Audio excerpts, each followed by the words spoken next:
Good morning, cows. I hear a little bit of muttering. Hi, Titus. How are you doing?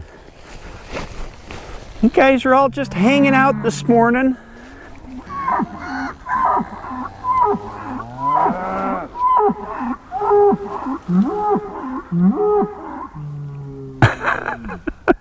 Hi, I'm Pete, and welcome to Just a Few Acres Farm. I'm back out in the fields today. We're grazing still. Here it is toward the end of October. This is the latest that we've grazed in probably 5 years, partly due to weather, and I think partly due to the grazing method that we're using. And I'm going to take this video to talk about the different grazing methods we've used, what we've moved to this year, and how it's worked. I think it's worked out very well. What are you doing? I am not a scratching post.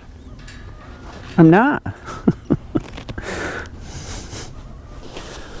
Why are you after me? We run a small herd of Dexter cattle, and Dexter are a small breed. We have about 35 head of them. It varies up and down between 25 and 35 based on the time of year. And we've been running them on pasture for 10 years now, and during that 10 years we've experimented with just about every type of grazing system I've been able to lay my hands on. We started with open field grazing, then we went to cut-wilt-graze grazing, which is a British-Irish system of cutting. I'll get into it later on. And then we went to strip grazing, where we partitioned off strips of the field every day and moved them. And then we went to mob grazing, where we tightened down the strips. And now we're back to open field grazing for a herd this size. And I've got a whole lot of information and data to go over in this video about the pros and cons of each of them and what we've found. Hi, little one. 2204, your ear must itch. First, let's set the table with some specifics about our farm. And I need my cheat sheets to do that with all of my data. Right now we're running 9 brood cows, 2 steers that are just about ready to go to the butcher, 2 years old, 9 yearlings, 2 calves, and 2 bulls, for a total of 31 head and a total of about 15,000 pounds of stock. At our peak during the summer, before some of our 2-year-old cattle have gone to the butcher, we're running about 40 head, and that's about 21,000 pounds peak. We're running those cattle on about 30 acres of, about 25 acres of pasture, and then we have one field of 5 acres that's dedicated to just hay production right now. It's not fenced in. So that's 6 different fields that it's divided into. They're complaining because they think I'm going to move them someplace. You know, if there's ever a chance of that, they always want to gripe a little bit. Our fields run between 5 acres per fenced area, and the smallest is about 2 acres. When we started our farm 10 years ago, all this land was leased out to a neighboring soybean farmer. So he had soybeans planted in here, and we took it over as soybean stubble, worked up the ground, and seeded it with a mix of species, which consisted of alfalfa, red and white clover, timothy, perennial ryegrass, and orchard grass. And that seeding has continued to do well to this day with no reseeding.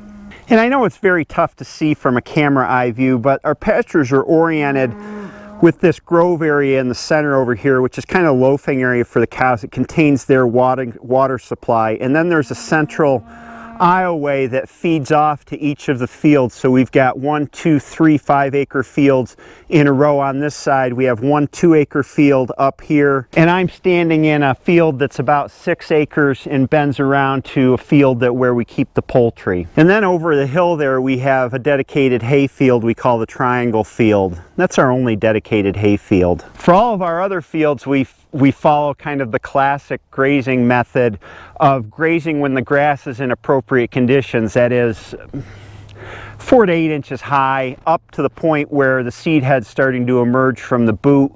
If it gets beyond that, then we make hay off of the same fields that we graze. And that's a very seasonal thing. During the spring flush, grass is growing faster than we can graze it, so we take hay off of it then.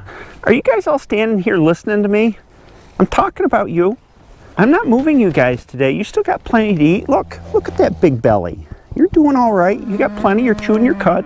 When it comes to soil fertility and ensuring an even yield year to year, off of our fields, we do it the natural way. So there's a combination of things. Of course, there's the fertilizer that comes out of the other end of the cow, and we rely on that extensively. In the summer, they're dropping it right on the field.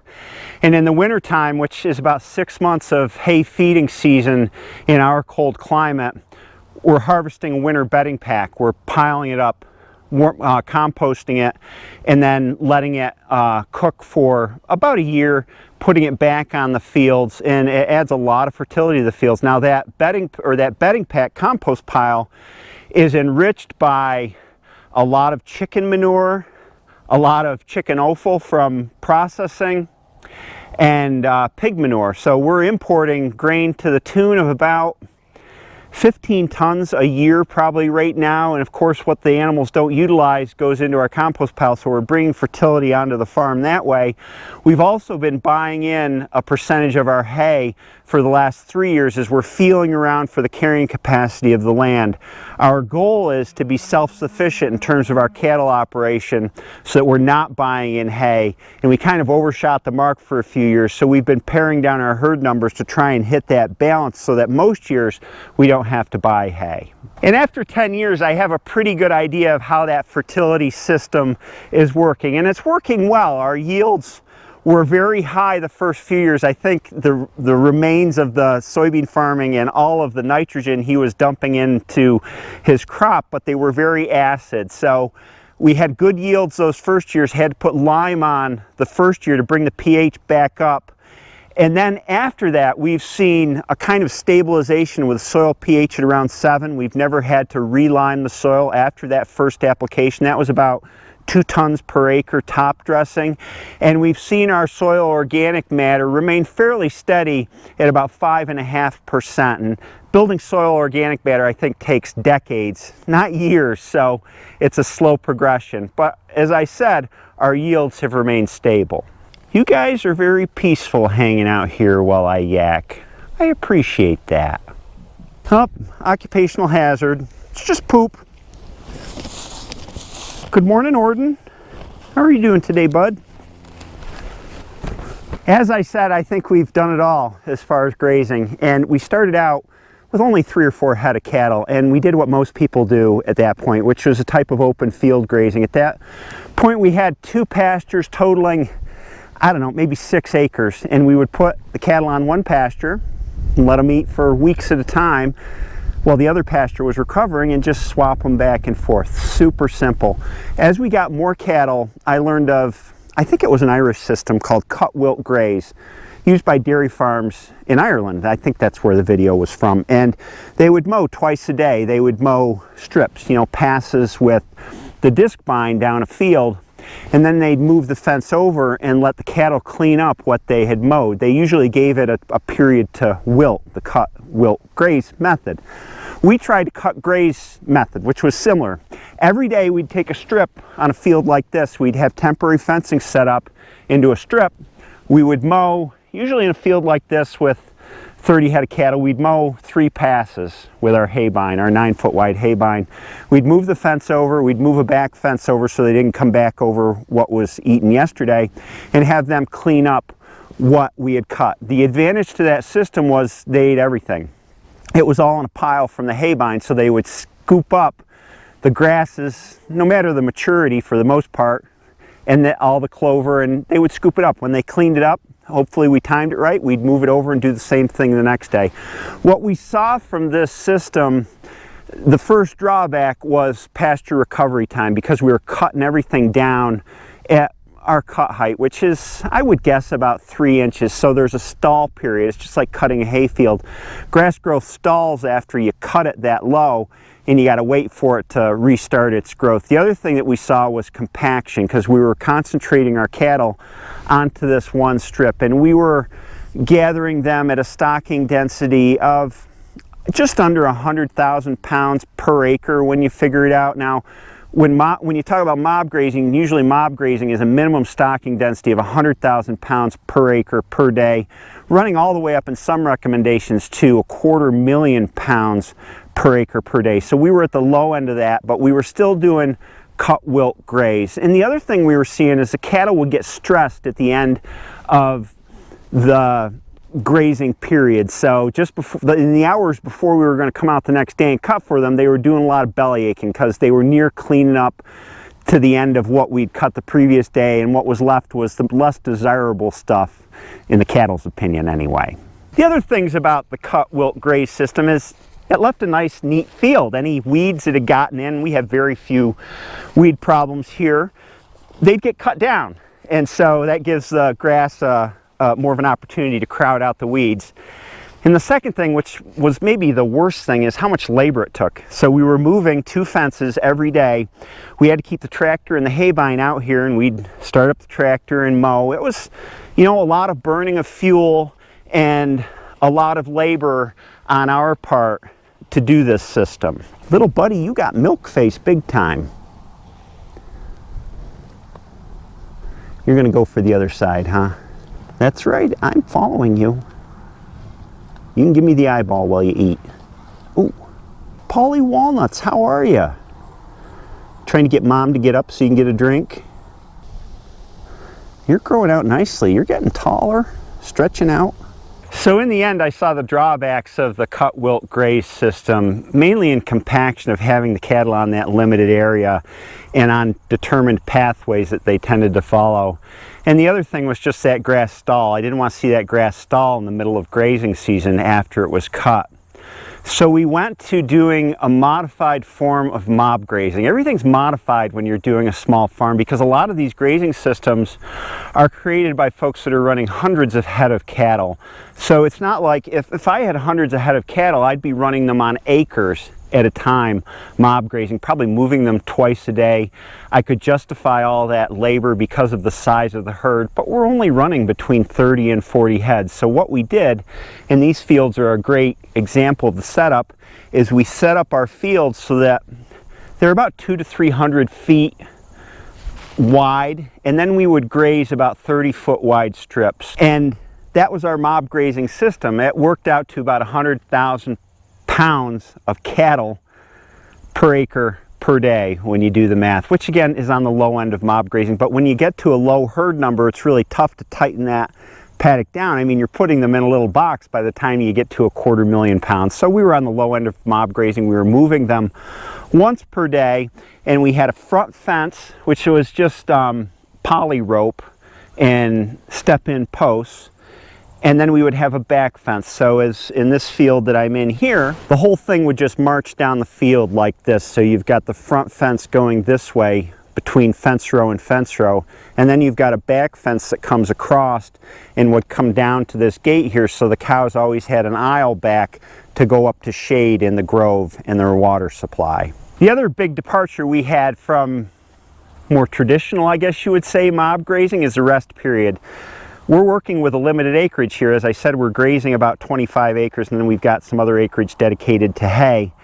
We're only looking at, in most conditions, a 30 to 45 day rest period between grazings for our pasture. So when you see people typically mob grazing, you've got dense grass that's fairly high, and from the grazing school that I come from, you don't graze grass when it's that high. You want to get it when it's lower before it starts to go to seed, because the cattle will tend to pass over those species that have started to go to seed because they're more fibrous and tougher. They have a lower nutritional density. So anyway, we're running at about 30 to 45 days rotation. The other thing that comes in there is the cost of land around here. We could run a lower stocking density if land were cheaper to lease or cheaper to buy. It's not here. It is in some parts of the country. So whatever we were doing, it was that shorter rest period, whereas with mob grazing, you're looking more at a 90-day rest, depending on this time of year and the growing conditions always. So we're always pushing them onto grass that's more like this than this. And here's what we saw with mob grazing. The advantages were you're always moving the cattle, and it gives them less of a tendency to eat down to the ground the more desirable species. In our case, it's the sweet clover that the cows love the most. So you're moving them off of that, and you're prolonging the rest period as much as you can, because they're only on one piece of ground for a day, and then they're not allowed onto it till the next time they come all the way around. But there were some significant drawbacks. Because it's a small herd, we weren't leaving the cattle on just the paddock. They always had to get back up to the grove to get water. Now we could have brought water out to them, but another concern is shade. When you're grazing such small paddocks and you're keeping the cattle just in that small paddock, say we were raising our stocking density and really squeezing down the boxes we were putting the cattle on, they don't have access to shade during the hot days of summer. Cattle always need access to shade. So as a consequence of that, every day that we moved that fence, we had a dedicated aisle going back up, and that aisle is like the headlands in a crop field. It gets compacted. Cattle tend to always walk in one row, and they would make these rows along the ends. And I believed also that that concentrated hoof traffic on that one piece of ground for one day resulted in a whole lot more compaction than I would like to see on the ground, because they were walking back and forth just in that 30-foot wide by 200-foot long strip for a whole day. The other drawbacks I saw is, number one, you're putting stress on the cattle. You're saying by mob grazing you want them to eat the less desirable forage along with the more desirable. So at some point they get to the end of the clover and they start having to chew on the taller grasses, and this is even increased when you have a longer resting period. And they don't like that very much. They get stressed out. There'd be a lot of hollering when it got about a couple hours before it was time to move them to the next paddock on the following day. And consequently, they still ate the clover to the ground. And you know, you eat anything to the ground, you're increasing its recovery period. And we weren't getting the benefits out of mob grazing that were advertised. Lower compaction, longer resting period, greater yield. I wasn't seeing greater yield at all. And it was a heck of a lot of work. And in order to make it work better, folks were just saying, well, you need to do more of that. You need to move them twice a day. You need to decrease your grazing paddock daily, put up shade structure, move the water all the time. The labor's just not justified when you're running such a small herd. With a small herd and engaging the mob grazing practices as best we could that was reasonable and not taking all of our day just moving cattle around, I didn't see the benefits that are advertised for mob grazing. I didn't see the more even manure distribution. Manure distribution when you're running 35 head, it's not like you're covering a field with manure. The paddies are few and far apart. I didn't see a great amount of manure at their loafing area up here. Most of the cattle drop the manure, most of the manure where they're eating on the field, where we want it. So it didn't seem to be getting us anywhere. It didn't extend our grazing season either. The extension of grazing season is a function of stocking density and how fertile your soil is. Now, the way you stock your cattle can of course increase the fertility of your soil over time, but I just did not see that happening. We did the cut-wilt-graze system for probably 3 years, and then we did our modified form of mob grazing for another 4 or 5 years, and then this year I had a different idea. So we're going to talk about how that worked. This year we went to grazing our cattle back to open field, back to the way that we had started out with just a few head. And so most of our open fields are around 5 acres. So we were figuring during decent grass growth periods that we were about on 1 acre per day. So if we put them on a 5 acre field, we let them roam that whole 5 acre field for about 5 days. And it worked out surprisingly well. The main thing that was eliminated was stress on the cattle, that daily stress that comes at the end of the feeding period on one mob grazing paddock.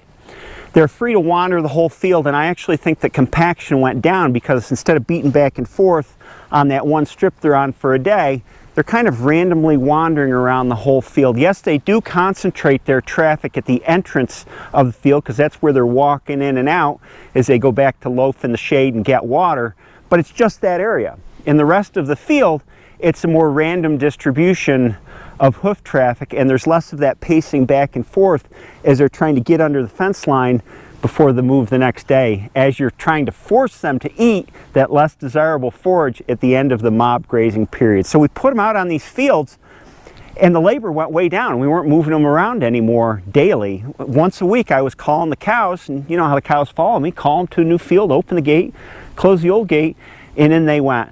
Now, some things happen because every year is different that make it hard to judge one grazing system's effectiveness versus another, and that is that we had a very dry summer. Starting at the end of June and through to the end of August, we had very little rain. We actually had to put the cattle back on hay for a couple weeks during that period.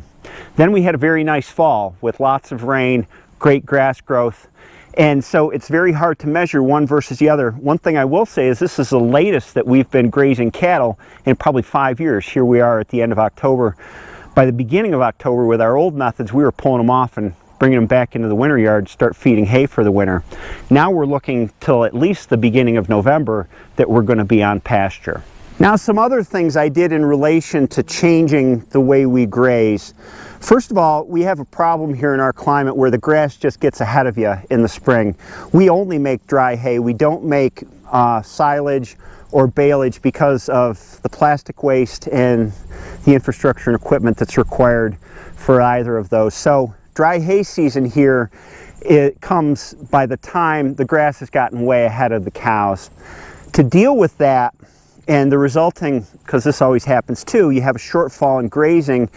As you take hay off of the stuff that's getting too mature, you run out of grazing land. So you get in this funny spot where you're always grazing over mature forage during a certain spot in the year. So to deal with that, instead of doing our first cutting all at once and then leaving cattle with almost nothing and playing that guessing game of will it keep raining, will I keep the cows on pasture, I decided to take first cutting in phases. So spaced, I forget what it was, I think it was 2 weeks apart. I started first cutting down at the bottom of our land and then cut one field every 2 weeks. So that meant that as I was staggering those cuts, I was running into more over mature hay for first cutting, and the hay quality declined as I went forward because the cows were still working through that over mature stuff. So what I was cutting and taking off the end was just the stuff that the cows had passed over. So the consequence was more poor first cutting hay, but an ability to continue grazing the cattle through that stall that you would normally see at the end of first cutting as the weather dries out and the grass slows down, the temperatures warm up. But overall, I have to say that it's preferable to me to keep the cattle continuously eating that good pasture as long as I can, instead of having to put them on hay for a little while I'm waiting for pastures to come back after first cutting. So to help mitigate that kind of stall and the poorer quality first cutting I was getting toward the end, I elected to clip some of the fields, and clipping has also always been a part of our pasture regimen. It's one of the reasons that we have very few weeds in our pasture. Most of the fields get clipped with a sickle bar mower at least once a year, and that way over years you've got grass that's crowding out those weeds that are less able to compete. I went through and clipped 2 fields toward the end of that first cutting cycle because the hay was just too poor to be taken off those fields.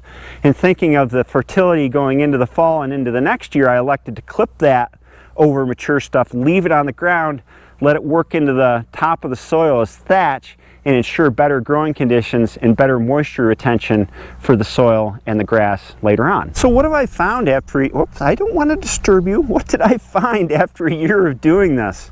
Well, I mean, this is the evidence here. This is one of the late first cutting fields that I clipped and let mulch into the grass. And look at how thick this stuff is, you know, and if you dig down, you can see that a lot of that mulch has been incorporated into the soil already.